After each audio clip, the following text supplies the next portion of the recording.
Mayor Arya രാജേന്ദ്രനും KSRTC ഡ്രൈവറും തമ്മിൽ നടുറോഡിൽ വാക്കേറ്റം. മേയറും കുടുംബവും സഞ്ചരിച്ചിരുന്ന സ്വകാര്യ വാഹനത്തിന് സൈഡ് നൽകാത്തതാണ് തർക്കത്തിൽ കലാശിച്ചത്. ശനിയാഴ്ച രാത്രി 9:45 തിരുവനന്തപുരം പ്ലാമൂട് വെച്ചാണ് സംഭവം.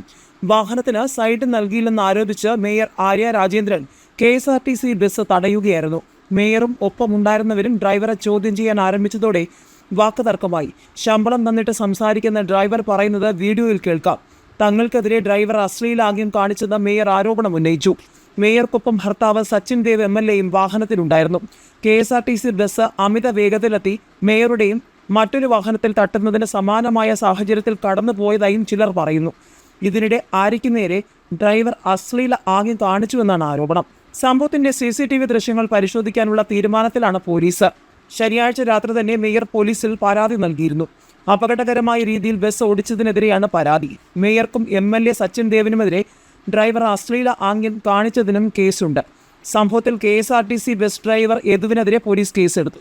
അതേസമയം ട്രിപ്പ് മുടക്കിയെന്ന് ചൂണ്ടിക്കാട്ടി മേയർക്കെതിരെ ഡ്രൈവർ നൽകിയ പരാതിയിൽ കേസെടുക്കാൻ പോലീസ് തയ്യാറായിട്ടില്ല.